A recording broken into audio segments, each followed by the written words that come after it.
Good morning. Thank you for joining us today as we officially launch the 2026 Global Futures Innovation Update. The Innovation Update is our annual look at how our community is advancing Waterloo's global futures and driving impact across research, learning, and innovation. You should have received an email this morning in your inbox with the link to this year's online publication. My name is Fayez Nur Mohammed. I am the Executive Director of Global Futures and head of the newly formed Global Futures Office, and I'm delighted to be your MC for this morning. I'm joined by our presenters here in the Theatre of the Arts, where we are live streaming today's event. As we begin, I want to acknowledge that the University of Waterloo's campuses are situated on the Haldimand Tract, land granted to the Haudenosaunee of the Six Nations.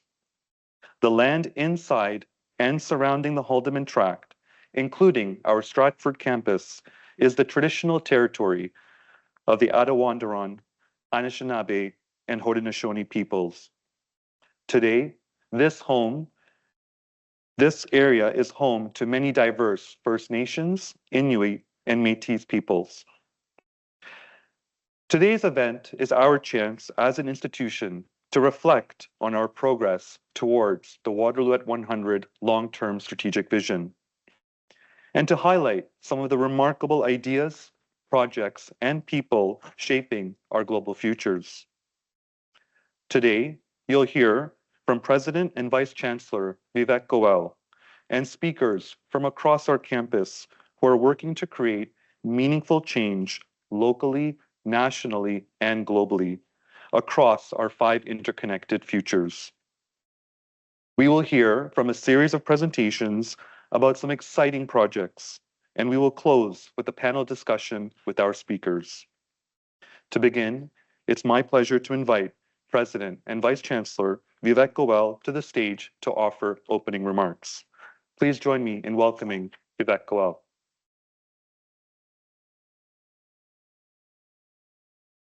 Well, thank you, Fayez. 4 years ago, we launched the Waterloo at 100 visioning exercise with a bold question. Where do we want to be when we celebrate our 100th anniversary in 2057? As a community, we developed a clear vision based on our differentiators. We are a leading global research-intensive university renowned for entrepreneurship and innovation. We offer co-op and work-integrated learning at scale with impact. And we envision a community of curious, collaborative, innovative, and entrepreneurial problem solvers and leaders who seek equitable and sustainable solutions for the future of humanity and our planet. Add these elements together, and there simply isn't any other university like Waterloo. Since we launched the vision in 2023, the world continues to evolve faster and faster. Challenges are increasingly complex and interconnected. Climate change, health crises, technological disruption, economic uncertainty, geopolitical shifts, and global unrest. And that's just in the last 2 weeks. In Waterloo at 100, we identified 5 interconnected global futures: societal, health, sustainable, technological, and economic futures. Through the global futures as a guiding framework, we've seen incredible initiatives and projects come to life. You can learn more about some of these initiatives in the 2026 Global Futures Innovation Update, which we are excited to launch today. We're going to hear from some of the leads of the first round of initiatives supported by the Global Futures Fund. It is important to note, given our financial situation, the Global Futures Fund is a repurposing of existing budgets and does not include any new funds. This is about efficiency and effectiveness. The Global Futures Office is creating efficiency through shared resources and services coordinated out of that office. The fund and the work of the office are seeding internal and external collaborations that aim to create new opportunities for philanthropy, corporate partnerships, and large-scale grants. Looking forward to hearing about some of our Global Futures initiatives today and about the important work that they are doing, not only to advance their projects, but also to pilot this new model of working together. Since launching Waterloo at 100, in addition to the great work happening around the Global Futures, we've also made other important strides towards realizing our vision. This includes changes in how we work together, evolving our spaces, and how we plan for the future.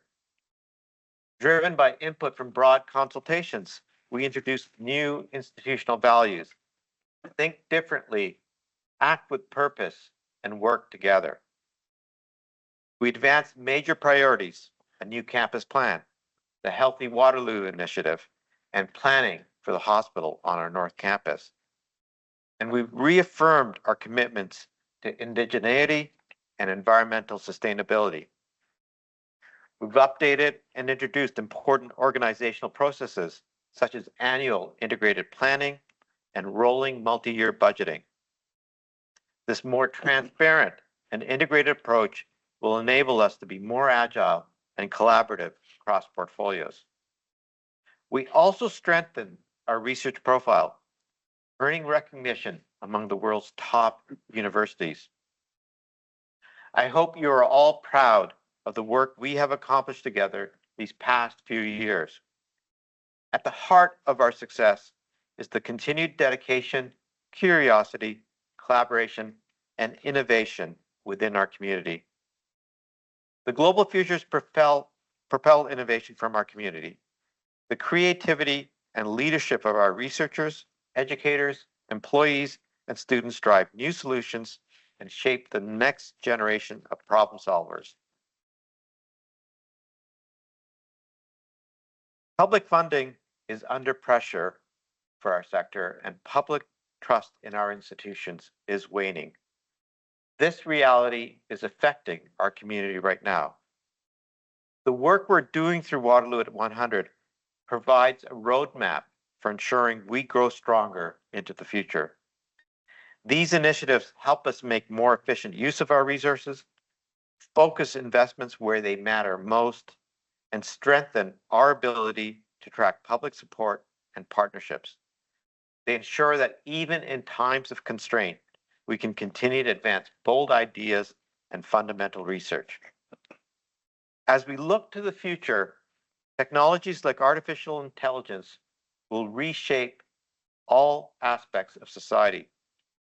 We are uniquely positioned to lead technological innovation while ensuring these advances serve humanity in equitable, responsible, and ethical ways.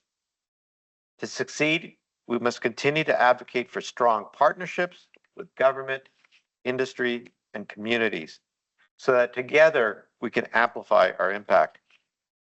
And let's ensure that we work together as an institution so we provide our external partners with the best of ourselves. Your ideas and participation are critical to shaping these futures. The Global Futures remind us of what is possible when we work together. Today, perhaps more than ever, the world needs more Waterloo. Today's event is an opportunity to see our vision in action. We'll hear from members of our community who are advancing the Global Futures through research, innovation, and community collaboration.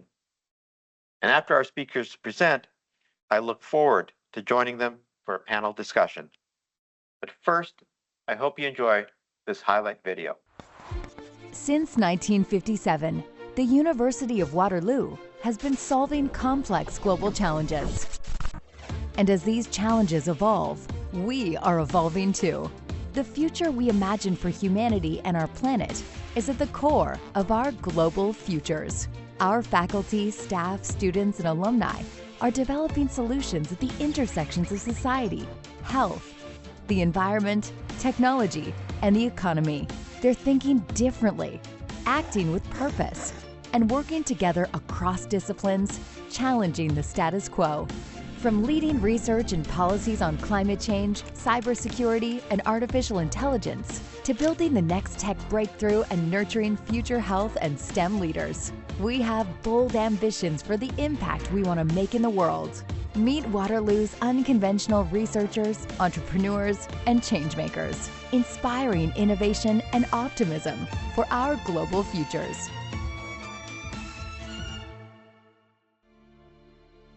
Well, what a wonderful video.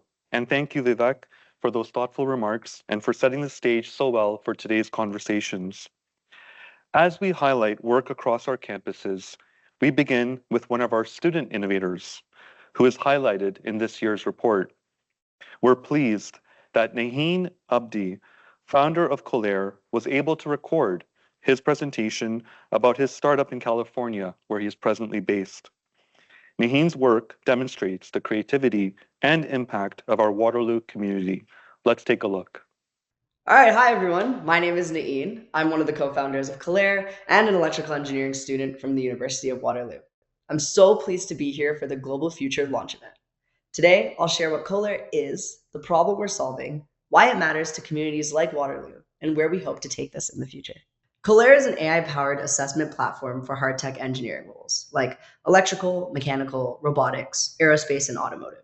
Roles where real-world mistakes cost weeks, millions of dollars, or physical failures.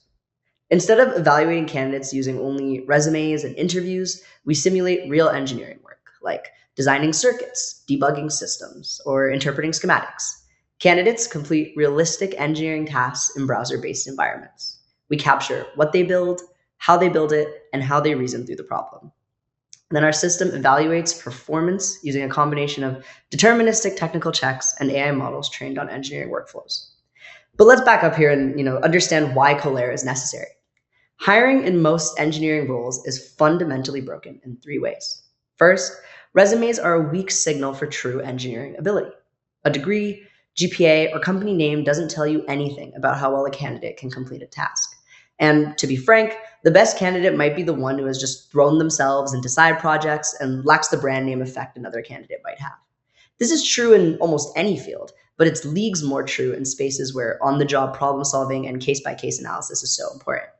Put it simply, two candidates can look identical on paper and perform wildly different on the job. What's more, the current structure of interviews is not conducive to these roles. Whiteboard questions and conceptual drivel reward confidence in memorization, and while those are important skills, they are surely not the only things that matter. Real engineering is messy, and nothing taught me better than the internships and co-ops that I had the opportunity to participate in as a Waterloo student. Nothing in today's interviews shows the in-depth thinking of an engineering candidate. On the real job, they're going to face incomplete information, ambiguous constraints, broken tools, and trade-offs between cost, reliability, and schedule. And while emulating everyday tasks in other industries has made strides, think about software or consulting interviews, it's very difficult to tackle such a broad space like hard tech and create a system that condenses these industry-grade tasks into scalable, testable environments made for hiring. And finally, there's no standardization in this space. Candidates, whether they're students or new grads or experienced individuals, have no clue what they're walking into. What's the style of the interview? What's the format? On the flip side, hiring managers are putting together ad hoc rubrics that can vary widely between team, between role, and between companies. At Colaire, we flip hiring from credential-based to evidence-based. We work with companies to model what their engineers actually do on the job. This creates a standardized system that provides trustworthy data as well as predictive signals for these potential hires. We work to take previously unscalable tasks in the digital world and make them scalable for a hiring contest. Let's say, for example, they want to test candidates on their ability to model in CAD software. We make it possible for them to do that for everyone without needing enterprise licenses or whatever would be required for an industry application. These tools and these systems were not built to make hiring easy. And Colaire is that necessary infrastructure to not only provide these companies with the ability to see things about candidates they weren't able to see, but also allow smaller companies to compete with larger ones by maximizing people's skills to the work that needs to be completed. Colaire helps to find the next amazing hire by polishing the diamonds in the rough. But I'd love to touch on why this matters specifically to the Waterloo community. So Waterloo is one of the best engineering talent ecosystems in the world. And to be quite fair, having been in the Bay for quite a while and seeing the talent that comes out of a lot of top schools, we have some of the brightest engineers imaginable. So if it comes down to a who's best for the job rather than who has the connections or who has the pedigree, we would win every time. Students here live in their side projects. They contribute to research. They do more internships than any students around. Yet hiring still compresses all of that into a one-page resume. That hurts everyone involved. You can be an exceptional engineer and still be filtered out by automated screening. You can be an exceptional recruiter and miss out on the best candidates because you don't have the tools to test them. And finally, it's bad for our talent ecosystem as a whole. When talent and opportunity don't match, innovation slows. And Waterloo is an engineering leader, and an institution with such a heavy engineering presence would feel the pain point harder than most. We are more than just a software engineering school, right? There are a vast majority of diverse engineering disciplines that deserve infrastructure suited to their needs and that deserve the innovation in the infrastructure that supports their area to not be stalled. My ideal vision for this is for it to be integrated into systems like Waterloo Works and to provide both students and hiring managers the data that can change the way we view engineering hiring. What excites me most about this work is the intersection between the technical world and the human-centric lens. Anyone who has spoken to me would know that I'm not only interested in the technical side of engineering, but also the people. How do we as a community ensure that everybody finds where they will be most meaningful and where their skills will be most impactful? And people assume AI is on a culling of all jobs, but I beg to differ. I think that in many ways it will open opportunities and in this case, assist people in finding the best role for them.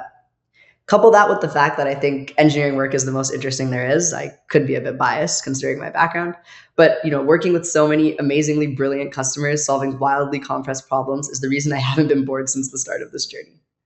But beyond both of those points, I think the data we're collecting is exceptional.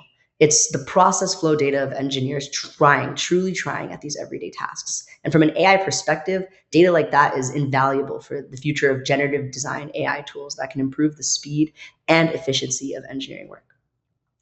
With the work we're doing at Colaire, I hope that in just a few years, engineering hiring is simulation first, assessment first, skills first, and pedigree second. And that possibility that this data can train the next generation of generative design tools becomes true. If we're looking to have AI-assisted CAD or ECAD software, it's this process flow data that's going to take us there. We could catch design errors in the process, automate routine work, so that engineers have the ability to prioritize more important tasks. Colaire hopes to be the infrastructure layer beneath that ecosystem. We would love for the Waterloo community to be as involved as it can be. If you're a student, we have hired from Waterloo Works before, so keep an eye out for that. But other than that, keep up to date with what we're up to. We're relatively active on LinkedIn and we love support, especially from those who really understand the mission. And if this is a pain point you've experienced or a friend has experienced, please reach out or share your support. My favorite feeling is when customers or individuals truly relate to the problem because that means we're having a substantial impact. And at the end of the day, that should be the goal of any endeavor. And if you want to learn more about us, you can read more about our story in the Global Futures Report. Well, we wanted to thank Naheen for sharing this wonderful story of the incredible work that's happening at Colaire. Next, we're going to turn to several speakers joining us here in person, including leads of the first round of Global Futures funded initiatives. These initiatives represent a cross-section of ideas in action, making an impact in our communities, locally and globally. They reflect the cross-disciplinary creativity and collaboration that define our global futures. I'm pleased to introduce Dr. Brianna Wiens, an assistant professor in the Department of English Language and Literature. Her research examines how digital technologies shape and circulate gendered power. Her initiative is entitled Strategies for Intersectional Gender Justice, Networked Action, and Liberation, or SIGNAL for short. She's here to tell us more about SIGNAL. Welcome, Brianna. Thanks, Fayez, for that introduction. Happy to be here to talk about the initiative. So to get started, let me paint a bit of a picture of the stakes involved.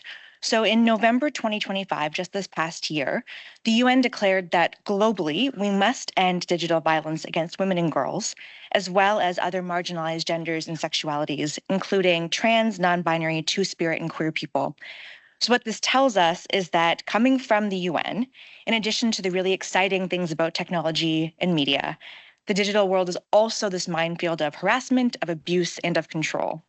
And importantly, this isn't just confined to the digital. Our online and our offline worlds are inherently connected. So technology-facilitated gender-based violence is a reality that our students, our faculty, and our staff, and communities locally, nationally, and globally are living with every single day. And so here at Waterloo, we are responding with research, with action, and with community building. Today, I'll introduce our project and emerging network, Signal, Strategies for Intersectional Gender Justice, Network Action, and Liberation. The project is led by me, Brianna Weens, and co-led by Shannon McDonald in Communication Arts. We also have two partners at other universities as we're trying to expand the research past just our campus here, and that's Nick Rouet at York University and Jada Watson at the University of Ottawa. So our aim is not to just study the problem of online hate and violence, although of course as researchers, we love to study a problem, but we also want to be building the tools, resources, and coalitions that are actually needed to create safer digital futures for everyone. So let me start by laying out some of the scope of what we are facing. So between 2020 and 2021, as the pandemic was ramping up, Statistics Canada reported a 26% increase in gender-related hate crimes. During that same period, reported online gendered hate more than doubled in Canada.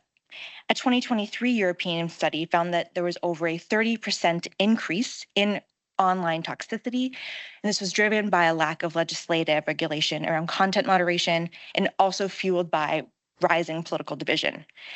In addition, we've been witnessing a mainstreaming of right-wing extremist content that is specifically targeting young men.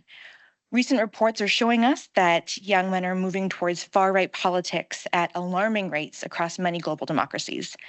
So to give you a really concrete example that is a bit more local here in North America, after the 2024 US election, popular podcaster and social media influencer Nick Fuentes declared, "Your body, my choice," in response to the loss of women's reproductive freedoms under the Trump administration. And that was a misappropriation of a longtime abortion rights rallying cry of "my body, my choice." That single post on X received 35 million views and led to a 4,600% increase in the use of that phrase within that 1 week. And so this isn't just about offensive language. It's really reflecting real world consequences. We are seeing rising intimate partner violence since 2020. We are seeing a documented loneliness pandemic tied to men's online radicalization. And we're seeing these ongoing acts of public violence against women and gender minorities. So technology-facilitated gender-based violence is silencing women, is silencing trans, two-spirit, and gender non-conforming people, and it's pushing them out of the public sphere in online spaces and ultimately making our societies less democratic.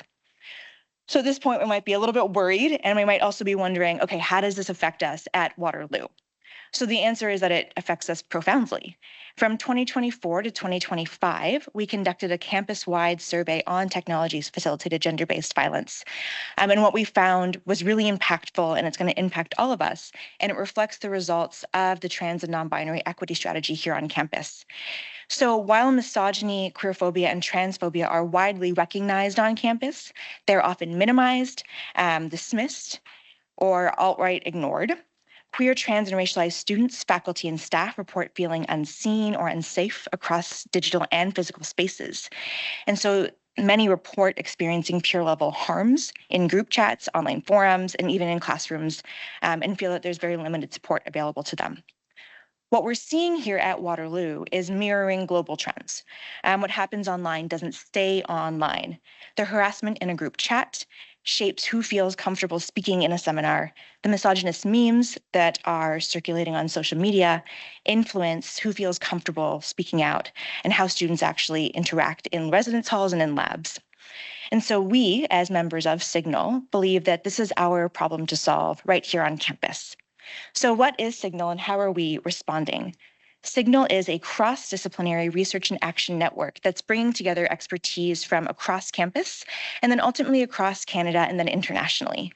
Our partners and our collaborators work in fields ranging from media studies and women's studies and gender studies to information science, math, physics, education, law, and public policy.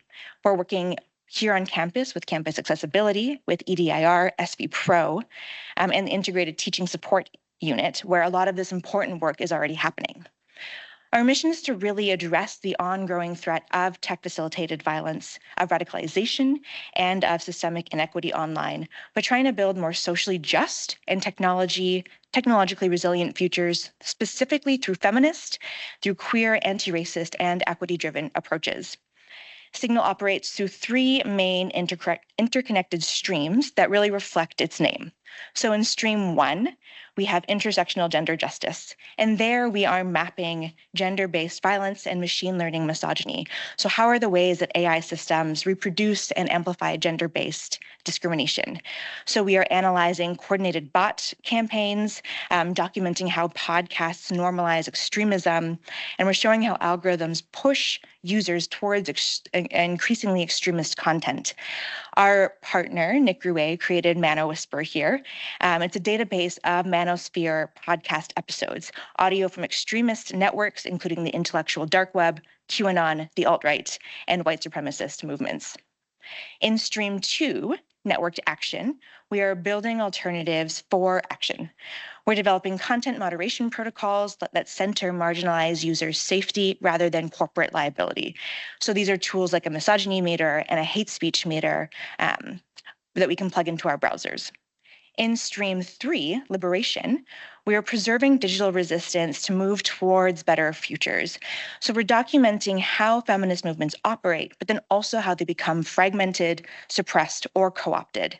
So for example, we are archiving feminist meme activism that's responding to misogynist statements that are circulating online.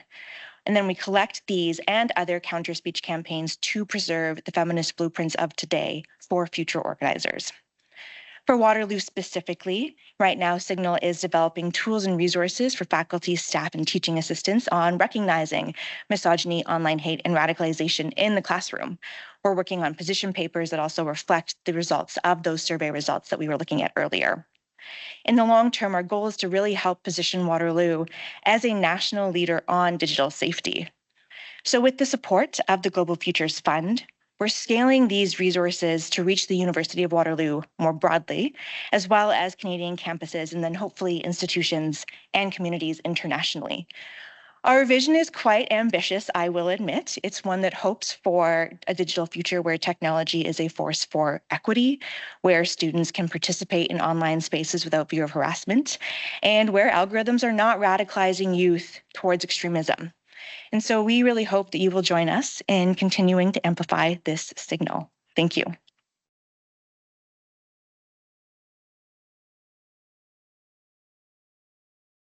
Thank you, Brianna, for that powerful and very informative presentation and for advancing this important work at the University of Waterloo. I am now pleased to introduce our next two speakers, whose work focuses on leadership in sustainability and climate action. Speaking first is Dr. Sarah Birch, a professor in the Department of Geography and Environmental Management. She holds a Canada Research Chair in Transformative Climate Governance and also serves as Executive Director of the Waterloo Climate Institute. After Sarah, we'll hear from Matt Thiessen, Director of Sustainability here at Waterloo. Matt champions the university's sustainable activities.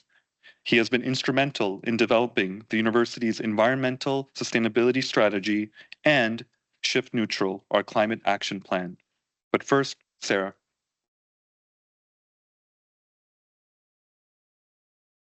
Thank you so much, Fayez, for that kind introduction. I'm thrilled to be here this morning with excellent colleagues hearing about such great ideas. So at the risk of waxing nostalgic for a minute, 15 or 20 years ago, when I and many more of us began work in the climate change space, there was this common storyline that the impacts of climate change were some sort of distant threat.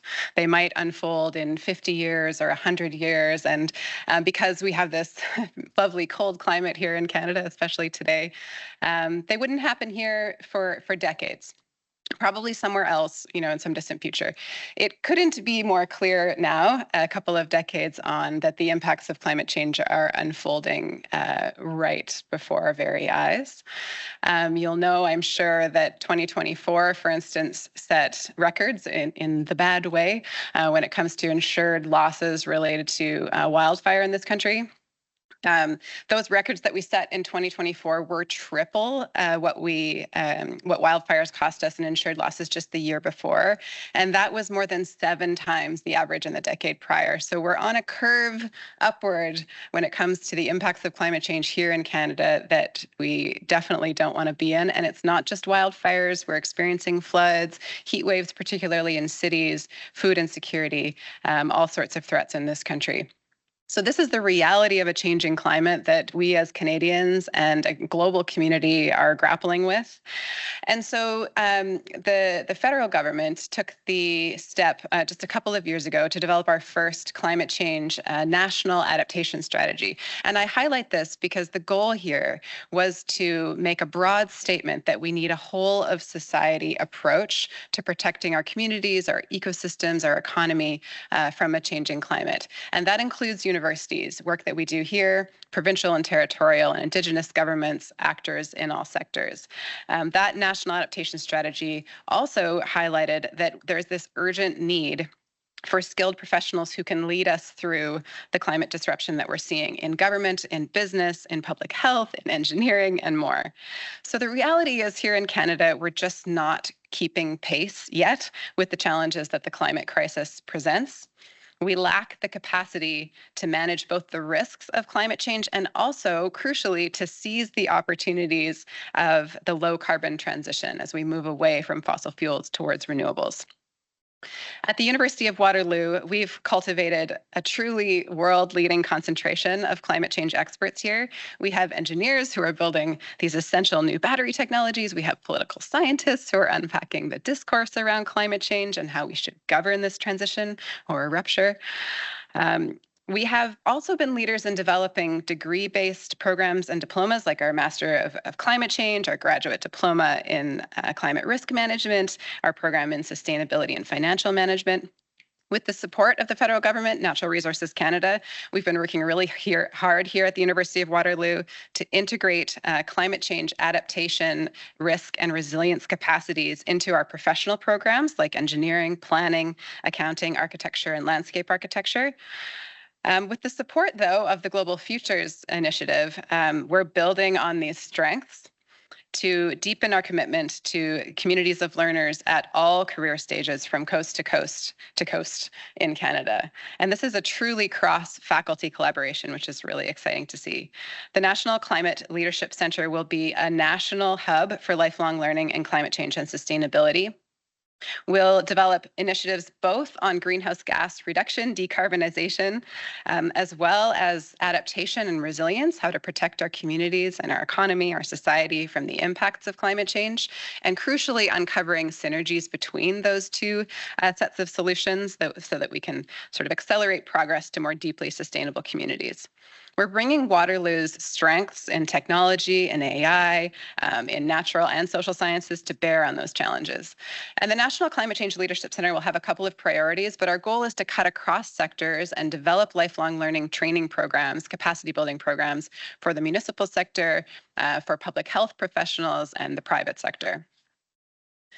We have long-standing partnerships across campus with professional and industry associations so that this content that we're building in close partnership with our experts, faculty members here on campus, is informed by their expertise so that we reach the communities that they engage with on a daily basis. They've identified crucial skill gaps, and they also help us to raise awareness of the programs that we're building here at the University of Waterloo.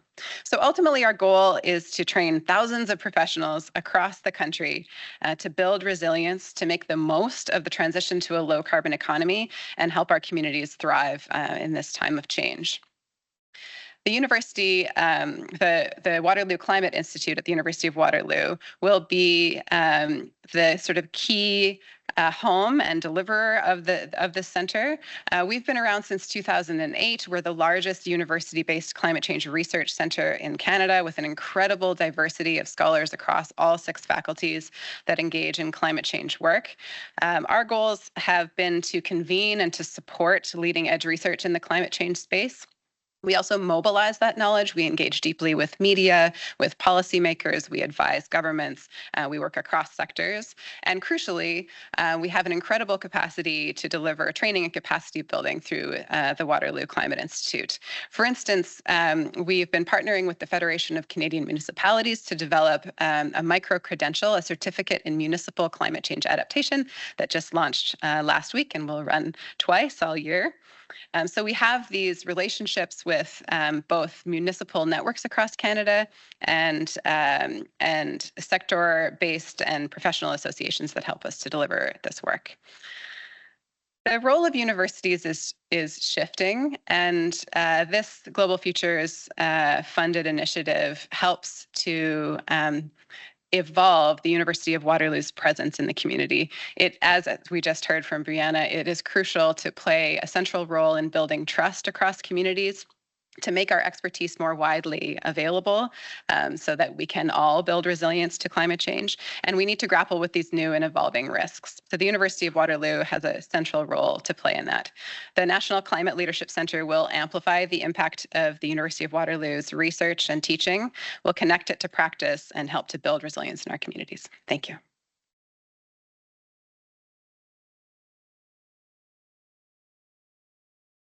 Great, that's fantastic, Sarah. And I'm going to take things to a little bit more of a local level and think about how all of these big conversations around climate and sustainability really impact the university directly. And so I'd like to share a little bit about, in our environmental sustainability strategy, our evolving framework for what sustainability means for the university. Just starting about first with what are we talking about? Sustainability is a complex topic. There's lots of different components to it, and we really want to add clarity about what that means for the University of Waterloo. Thinking about things like climate action and resilience, biodiversity and ecosystem protection, and really strengthening the circular economy. So on the global level, how do these issues translate to the University of Waterloo? And when we think about this, why is that important? Sarah did a wonderful job talking about sort of the academic mission that we have in the mobilization and creation of knowledge to support social transitions and sustainability. But I also think if we look at the physical campus itself, it also impacts our operational practices. The way that we design our spaces, the way that we use them, the actions that all of us as individuals take on a day-to-day basis has an impact, and there are consequences and opportunities that we can look forward to.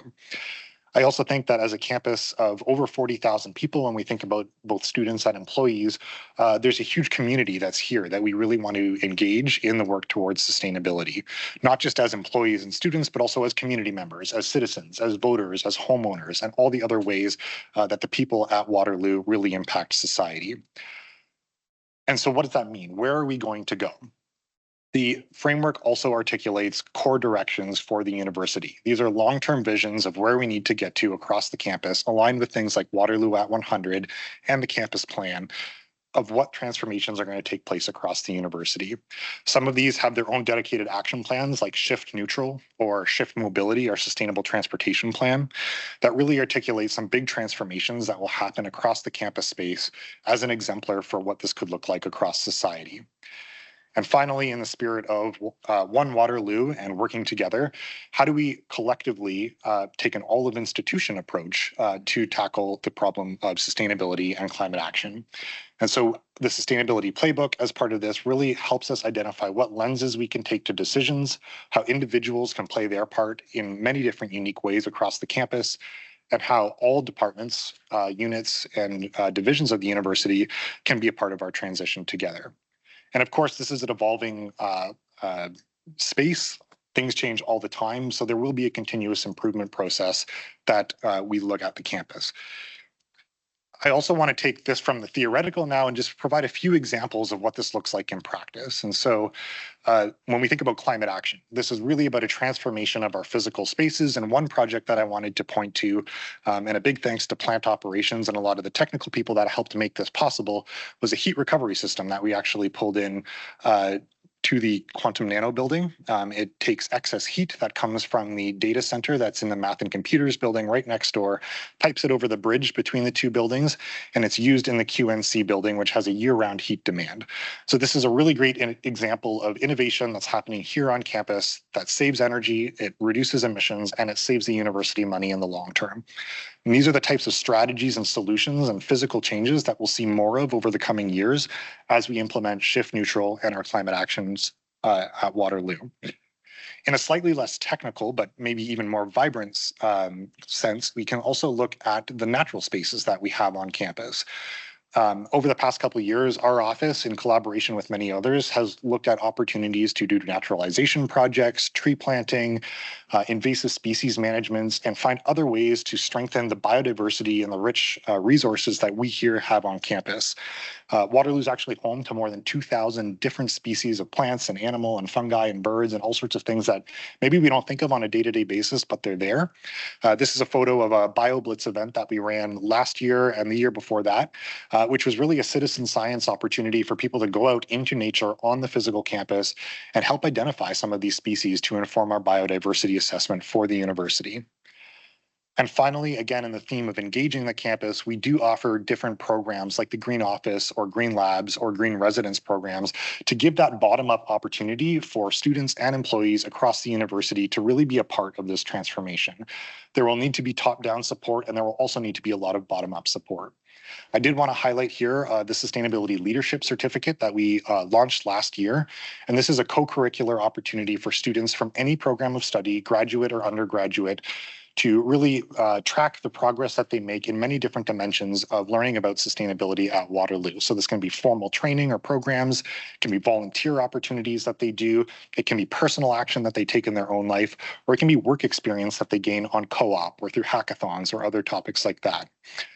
So we'll be seeing more in the coming months as we relaunch our sustainability strategy and update our climate action plan and our sustainable transportation plan.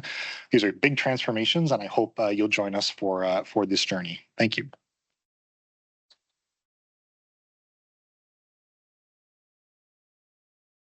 Wonderful. Thank you, Sarah and Matt. It's inspiring to hear about the important work you're each doing to advance climate leadership and sustainability on a national scale, as well as here on our campus.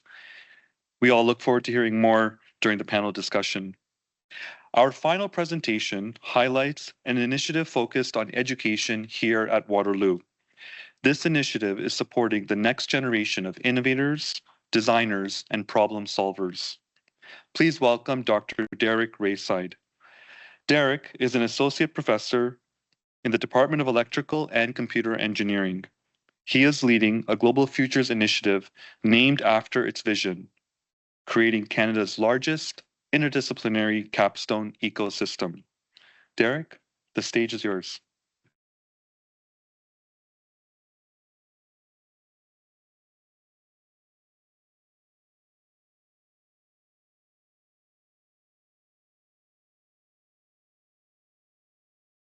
The University of Waterloo has a tremendous opportunity to enrich education, energize community connections, and entrench our leadership in experiential education.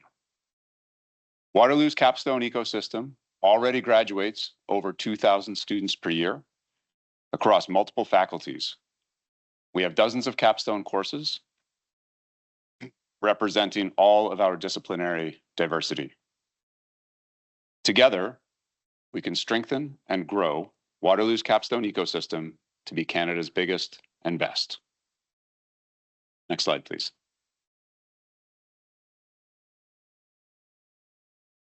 There's more than one way to do interdisciplinary collaboration. In a capstone ecosystem at our scale, and with our appetite for innovation, we should expect to see multiple models and multiple experiences. Some of the many stories that have happened here on campus include a collaboration between Health 480 and BME 461. That's health sciences and biomedical engineering in their mandatory home capstone courses this fall. In this collaboration, the students stayed within teams within their home capstone courses, but worked closely with teams in the other course in the other discipline. Over the past year, we've also been working with the Future Cities Institute and the Arts 450 Global Engagement Seminar to create capstone teams that mix students from faculties all across campus. Next slide, please.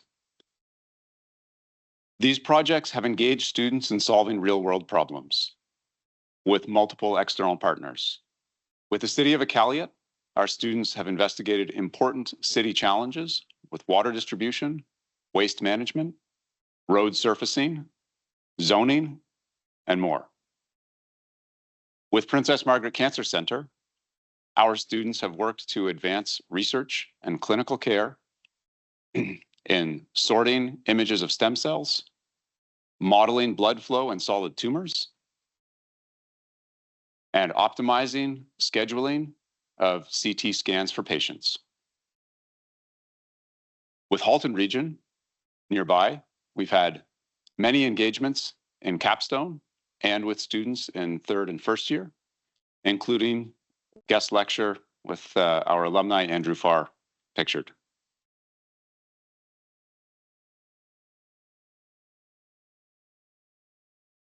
These examples of engagement illustrate what can be possible in capstone. The organizational challenge that has been documented in the scholarship on teaching and learning for decades is that creating these opportunities requires resources beyond what individual capstone instructors can do in a sustainable and scalable way. These engagements that create opportunity and impact require more coordinated resources to support students, to support our community partners, and to support instructors. That's what this Global Futures Initiative is about. With the Center for Work Integrated Learning and building on our expertise in co-op, we will create sustainable and scalable systems to extend these opportunities to thousands of students. What is capstone? For students, capstone is an opportunity to spread their wings, to lead, to innovate, and to act with purpose. Capstone propels students to thought leadership in ways that go beyond co-op and the didactic classroom. Capstone supports student innovation with opportunity to explore and iterate. Capstone can create connections between students and the real world. The literature says that capstone has three components: integration of prior learning, building on their solid foundational skills; reflection on their learning journey and its impact; and transition beyond the classroom. Doing projects that connect with the real world in important ways. At the University of Waterloo, we would also like to propose a fourth aspect: connection. Connection to our communities, connection to each other, connection to ideas. Meaning and impact are created through connection. Our capstone ecosystem currently graduates over 2,000 students a year across multiple faculties and dozens of courses. That's over 500 projects. If we look at that portfolio mixture, about 10% or less of those projects have facilitated engagements with community partners. That's a needle that we want to shift. Now, we don't want to flip that script completely. We want to find greater balance. Capstone is also an important opportunity for entrepreneurship, for which we are proud and famous.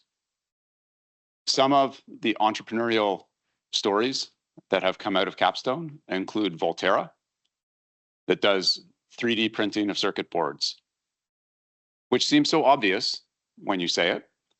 But circuit board manufacturing is historically done with a subtractive process. 3D printing is an additive process.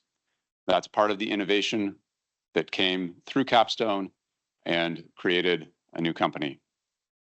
IntelliJoint Surgical, also a well-known example of a company using robotics to support clinicians and patients.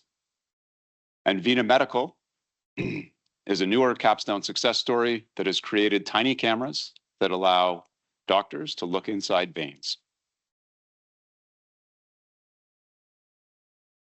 Developing our Capstone ecosystem is a strategic choice.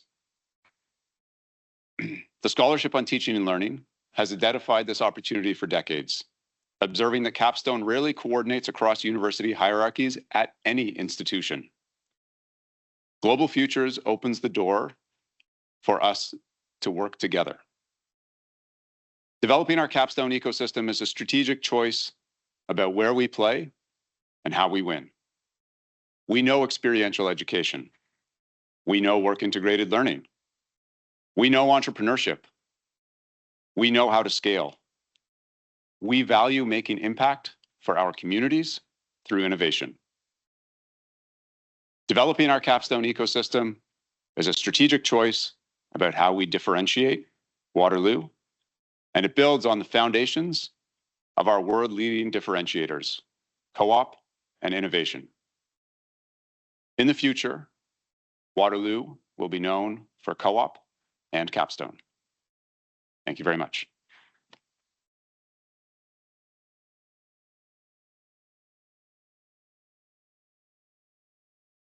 That was wonderful. Thank you, Derek. This is very exciting work you're leading, which is already demonstrating impacts in teaching, learning, and innovation across our institution. And thank you to all of our presenters for sharing their work with us this morning. It's inspiring to hear how students, faculty, staff, our partners across and beyond Waterloo are contributing to the global futures, whether through research, education, or service. It's especially important to learn how their work connects across multiple futures, disciplines, and organizational boundaries. They truly embody the curious, collaborative, and innovative spirit of our Waterloo community. We now have the opportunity to dive a little bit deeper and hear more about these exciting initiatives. We have here on stage all of our speakers, and they are joined by President Goebel for a moderated discussion. Well, first of all, thanks to all of our speakers for the presentations and the work that you've been doing to advance the vision. And maybe we'll just start with asking each of you to say a little bit about what inspired you to do this work and what excites you the most. And we'll just go in order here, starting with Perfect. Brianna. Yeah, so, I mean, unfortunately, in large part, this project started because our team knows so many people who have actually experienced harassment for doing the kind of work that we're doing. So when you write an op-ed online or you submit a new paper and it comes out, a lot of online harassment, doxing, and people angry about what you're saying. And so what was important for us is to think about how do we actually build a community of people who can come together and face that backlash together and be in community. So that was key for us. And this is really an issue, I mean, that I've thought about since my doctoral work, which was on sexual violence and Me Too. And then seeing so many brilliant students kind of face similar backlash when they're vocal about these issues and talk about wanting to drop out of their programs, or some of them actually leaving their programs. I almost left my PhD program. So the inspiration is to keep really brilliant and important people in this public sphere so we can actually continue to have conversations that are really important for greater democracy. That's wonderful. And I know Sarah can speak to this, and I can as a public health physician. The issue that you described applies across all areas of Absolutely. academia. The learnings that you have are going to be so valuable for all of us. Well, thank you. Thank you very much. Sarah. Thank you. Yeah. Well, so what inspired us to build this National Leadership Center? I think a couple of things did. One was just that, you know, we at the Climate Institute have been very plugged into the conversations nationally in the federal government about what capacities are needed to, you know, accelerate Canadian progress towards resilience. So we knew that there was a really pretty dire need there. And we also had established partnerships over the last 3 or 4 years with the Federation of Canadian Municipalities, with Natural Resources Canada, with Environment and Climate Change Canada, to understand what was needed. And we saw an incredible opportunity there that, we have this wealth of expertise here on campus, such a diversity of disciplines and approaches, really innovative work. And we don't want that work to just stay here. We want it to affect practice so that we can do excellent research and also see real change on the ground. So this offers us an incredible pathway into the private sector, into the public sector, into civil society, to have the greatest possible impact in Canada. So I think that's what has inspired us, both the need, the capacity gaps, as well as the partnerships and relationships that we've fostered over the last decade. So I'm really excited to see where it goes. Great, thanks. Great. Yeah, I think as I mentioned before, the operational needs for the campus are going to be there. We are seeing these changes. Sarah mentioned climate is not some distant future, but it's impacting us today. And we have to prepare for what the campus is going to look like. These are long-term transitions for a lot of it. And so that requires us to start today if we want to get to somewhere by Waterloo at 100. What keeps me excited about it is actually the impact that I think we can have as a campus. We're not a small organization. We have 8.5 million square feet of building space, 1,200 acres of property. We're a large landowner where we have an impact, especially at the local level. And so I'm really inspired by the work that we can do to be that role model for society and work in partnership with other community members as well, to translate that into something that's meaningful for the community and for the world. Sure. Thanks, Matt. I think like all of our capstone instructors, I'm inspired by our students and their creativity. And, the reason I come to work is to create opportunities for them to explore that creativity. Well, thanks all of you, because clearly you're all very passionate about what you're doing. So Brianna, you laid out a very ambitious vision, and I know it's going to take time to do this work. Are there some concrete changes that you'd like to see happen within our campus, our classrooms in the next little while? Yeah, excellent question. I think the ultimate goal is always going to be some sort of culture change. Can that happen this year? Likely not, but I think that's a good kind of shoot for the stars goal. I think some really concrete things we'd love to see is people talking more openly and also more positively about the supports they're able to receive when harassment happens. I think we'd also love to see the infrastructure that we create outlast any sort of grant cycle. I think that's, the goal for any researcher. But then also seeing people feel confident to actually report when these things are happening. And then professors also feeling confident to be able to tackle the issues in the classroom. I think it's a hard thing to talk about. Yeah. So creating a culture where we can actually have conversations and support people and encourage people to do the workshops that SV Pro and EDIR are holding would be really kind of key changes that we'd love to see. And just in case someone with Sexual Violence Prevention and Response Office. That's right. And Equity, Diversity, Inclusion, and Anti-Racism Thank you. offices. So very important offices on our campuses. So just picking up on the point about instructors, again, we're in a world, and you gave, again, some examples in your presentation. There is heightened commentary. And just, again, even in the last week, following the very unfortunate ICE shooting, the labels that are being applied to people. Can you talk a little bit about the important role that disciplines such as yours play and how you're working with our students on these issues? Yeah, great. We actually just talked about this in my course, The Discourse of Dissent, yesterday. And so we read Angela Davis, Freedom is a Constant Struggle, and Timothy Snyder's On Freedom together to think through what does it really mean to see freedom as a practice that we continuously work through, but also recognize, systems of power that are perhaps authoritative in nature when we can spot them. And so one of the key things that disciplines like the humanities and social sciences are really able to do is to articulate and point to how these structures of power are actually shaping everyday discourse. So when something gets labeled terrorist, for example, what does that actually mean? Angela Davis herself, a really distinguished professor, was labeled as such for many years. And now we gladly take her work and read it because it's so important. So these disciplines help us to understand these meaning-making processes and understand where power gets ascribed and where it doesn't in many cases. Okay, really important. Mm-hmm. It's great to see that these discourses are happening in our classrooms even as we speak, right? So, yeah.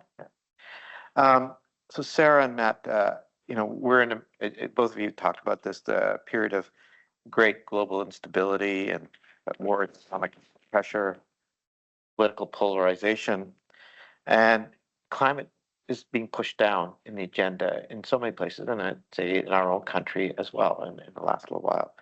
So given that reality, how's the Climate Institute trying to continue to keep the momentum on generating real action? Sure. Yeah. Yeah. It's a tough question. It's a really important one. I mean, the last couple of weeks have been bumpy ones when it comes to collaboration on climate change. Just last week, I was in a meeting of the Intergovernmental Panel on Climate Change, a United Nations body, and just 4 days before we arrived to have that meeting, Donald Trump pulled out of the IPCC and the United Nations Framework Convention on Climate Change and 64 other international organizations and collaborations. So it's a tumultuous time, to say the least. And there's more to say there, but what the Waterloo Climate Institute, its strength is in its connection to diverse expertise, so we understand all facets of a really complicated and evolving problem, and partnerships in communities so that we are a part of making communities better. So, I mean, I think the strongest case for action on climate change is not actually what we're avoiding, although that's significant. There are, incredible impacts that we need to avoid, loss of lives and livelihoods and such. But more inspiring, I think, is what we're driving towards and what we're trying to bring about. And so that is, a vision of deeply sustainable, inclusive, resilient, biodiverse, low carbon communities. And that's what this kind of capacity building and training is intending to lead towards. That's great. And I think that's a great lead in for my question for Matt is how do we do that on our campus? And maybe you could tie that in with the work we're doing on the campus plan. Yeah, for sure. And I think it's important to acknowledge that I think these changes are turning up the difficulty to hard mode for us at the University of Waterloo. So that's important to stay up front. But I think three things that I see as really important for us to focus on is one, our values. I mean, we've gone through this exercise, Waterloo at 100, our values, our vision statement for the campus plan. In all of those consultations, sustainability has come up repeatedly as something that the campus cares about and we want to see happen here. And so I think leaning into that messaging that this is important for us to be thinking through and prioritizing that is the kind of table stakes in moving that forward. I think the second part, maybe that's the altruistic.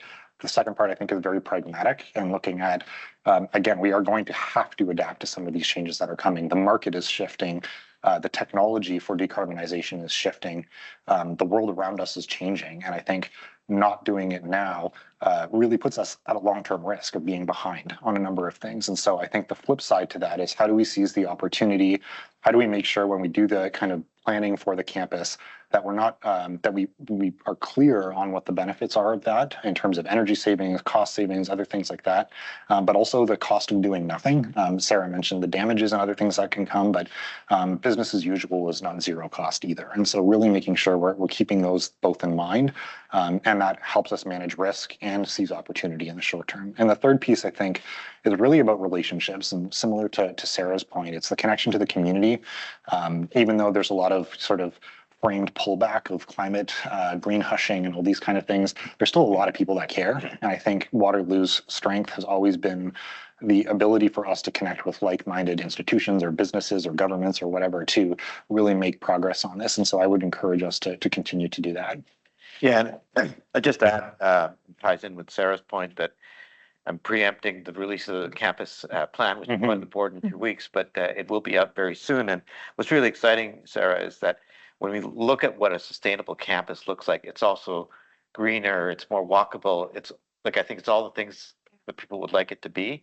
And as with Matt's example, with the QNC heat recovery, we can do this in a way that actually generates efficiencies and savings for us as well. And so it's like bringing everything together. And that's the integration part that's so important. Totally. So Derek, Capstone focuses on education really across all the faculties, and you gave some great examples. Can you talk a little bit about the kinds of conversations you have with colleagues across disciplines as you're trying to get them excited to get involved with this, and how this ties in with our values and other culture work that we're working on? Thanks. Yeah, I'd say, our colleagues across campus are excited to work together, especially people who instruct Capstone. You know, they're already involved in facilitating team formation and project selection. That's what they do. And so they're excited to talk to other people. And, you know, for myself, I didn't really know that, although I've been teaching capstone here for over a decade, you know, I was within my own program. And I knew capstone existed in some of the immediately adjacent programs. And I just didn't really know that it was happening in other places all across this campus and our satellite campuses until some of our academic leaders put me in a room with some other instructors and said, hey, can you guys go try to do something? And yeah, we were excited to meet each other and find out that we were doing kind of the same thing, just in different corners of the campus, and we didn't know it. And since then, we've managed to meet many of the other capstone instructors across campus and find that we're very like-minded. Yeah. And you know, when I was actually talking with one of the founders you mentioned in the talk, Armin from IntelliJoint, and when I mentioned we've started this type of approach, he said he did his capstone as a mechatronics students with other mechatronics students, and the opportunity to have students from health and other discipline on that project would he actually felt would have accelerated the pace at which they would develop their product and their company. So really exciting. And what I've seen Armin and founders from Vina speak at one of our Waterloo alumni events. And so part of how they say they got their interdisciplinary edge is they have other family members who are doctors. So there's that personal networking that gave them access to that opportunity, because otherwise they wouldn't know this problem is important to solve. And so, yeah, personal networking is very important, and a lot of great things happen in the world for personal networking, but we want to build systems so that other students who don't have doctors in the family can, you know, find these opportunities and contribute. Great. So maybe I'll go back to Sarah and Brianna and just talk a little bit about the makeup of your teams and the disciplines that are coming together and how that's working and what your learnings are. Sure, yeah. So the Waterloo Climate Institute is a university-based research center. So we cut across all 6 faculties, and we work really hard to draw together folks from all different disciplines to work on the problem. And the Climate Leadership Center is certainly a manifestation of that. So we had a lot of really excellent conversations across faculties, with health, with science, with engineering, to understand what sorts of courses we could build for which audiences, which faculty members would be sort of instrumental in developing that content. So it's really been a partnership-driven approach where faculty members from across the campus can be kind of integral into the design and the delivery of the courses. And because of that, I think we're so much more likely to be tailored to the needs of practicing engineers and tailored to the needs of practicing planners and folks, you know, across sectors at any stage in their career. So that has been kind of essential. And really, climate change is itself a wildly interdisciplinary problem, and we can't solve one piece without bringing on, you know, expertise from other sides of the equation. So I think it strengthens the approach, and it's been sort of central to how we've gone about it. Any barriers or specific challenges? No barriers or challenges whatsoever. No, I mean, it's an interesting new task to refine what we do here with our students for a totally different audience, to make it very deeply practical and relevant. For instance, you know, the certificate that we're delivering right now that we just launched last week for municipal climate change adaptation, we had a cohort of about 75 practitioners from rural and remote communities, from large cities. They might be in economic development, they might be planners, that, you know, real diversity of backgrounds and enormously diverse levels of understanding of the issue. And so how to, you know, bring everyone up to the same level and ensure that what we're providing them is super useful and targeted and anchored to their own communities. That will always be a challenge, but I think it's a really exciting one, and it forces us all as scholars to think about how our work lands in the community. Yeah. Yeah. think the same can be said for Signal as like all of our projects here. It's deeply interdisciplinary because the issue we're dealing with is very much crossing all disciplines. So we have folks from the ASUs on campus, like EDIR, Integrated Teaching Support Unit, Campus Accessibility, and SB Pro. We're also working with folks in physics and math. Of course, in the arts, we've got people from political science, English, communication arts. And I think what's really exciting about this work is that when we're coming together, we're not just kind of critiquing what we think is broken, but we're also thinking about how do we build towards better futures together. So when we are kind of creating tools that can flag misogyny in real time, we are really trying to prove that technology that we are designing with care and with the marginalized communities that it affects at the center is actually just better design. And so that's something that we can only do because we're working across all of these faculties and all of these units together. So it's been, I think, really exciting, and we're really excited for what comes next. Great, thanks. So maybe I'll ask each of you to say, where do you hope to be by 2030? And how you hope to advance your initiative, but in particular, where advance the university as a whole. And maybe I'll start with you, Derek, and we'll go the other way. All right. I have thoughts. So look, by 2030, we would like to extend capstone opportunities to a wider range of students. Right now, capstone at Waterloo is largely you're in a degree program that requires you to do it, or it's not something you have access to. So I think there's appetite around campus to open up that opportunity to a wider range of students. We'd like to see a shift in the project portfolio, as I talked about, where right now we're say under 10% facilitated engagement with community partners, and bring that into a more 50-50 kind of split, still supporting and having tremendous space for entrepreneurship and innovation as part of our foundational values. In terms of external recognition, maybe, the world will start to talk about Waterloo's capstone ecosystem. It is currently the case that some of the popular magazines that review universities talk about capstone experiences, and the institutions that tend to feature in those tend to be small, because there aren't large institutions that do this well at scale. And so if we got some external recognition by 2030, that would be pretty amazing too. That's great to have ambition. Matt. Yeah, I think two things from one, I think, and this will be reflected in the forthcoming sustainability strategy, that sustainability is something that's embedded across the campus, and in our office, willing and working to support lots of different units on campus in making sustainability happen. I'd like to see that scale and grow and continue, and that we're, on the second point, really pivoting to a lot of implementation of projects. We have a laundry list. Again, these are big transformations for our buildings and our spaces and our natural spaces. So I'd love to see more of that work happening, investments into energy efficiency, renewable energy, all these pieces that are going to be a pretty big part of our transition. It will take 30 years for us to get there. This is not going to happen overnight, but a lot of that sort of early effort is going to be really pivotal to set us up for success. And then to Derek's point, there's also external rankings and ratings and other things related to sustainability. So I would love to see us continue to do well in those and strengthen over time. Great. Yes, by 2030, that seems like tomorrow, but nonetheless. Don't say that. It is not tomorrow. So we would, by 2030, we'll have developed and rolled out a certificate in climate change and public health.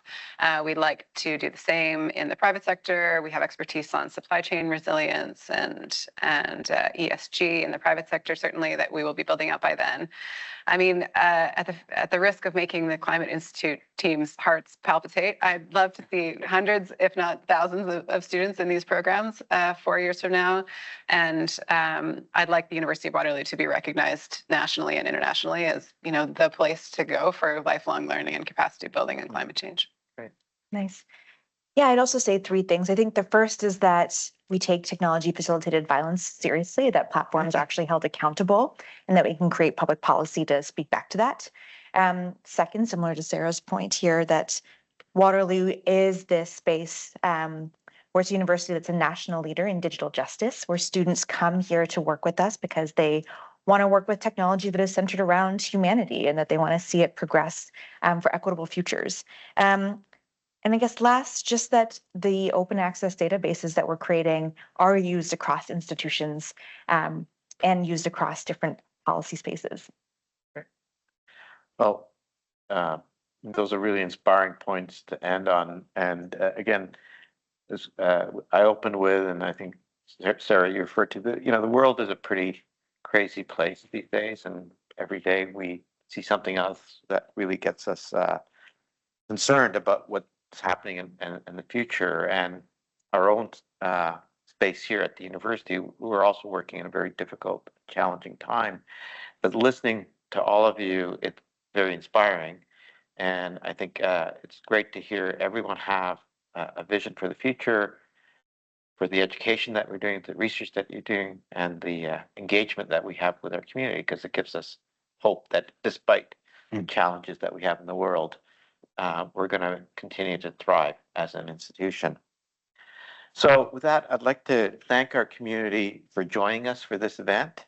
I'd like to thank all of our panelists, the people that helped organize the event.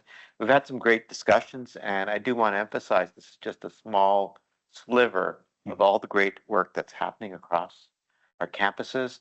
Some of the projects that are funded through the Global Futures initiatives, but there's so many other projects that are also advancing this vision. So I encourage everyone to keep the conversations going and to think about how you can continue to be champions for global futures in your work. And now I'd like to pass it back to Fayez for closing remarks. Thank you very much. Thank you, Vivek. And thank you to all of our speakers for the insightful and energizing discussions. As said, I think the work you're doing is really important and you're enabling others to get involved. And I think there's no more of an important time for that than today. And as we look to the future, I would also like to thank on behalf of everyone here, all of you online who have joined across our campus. The 2026 Global Futures Innovation Update is now available to read online. There are also several videos that you can engage with.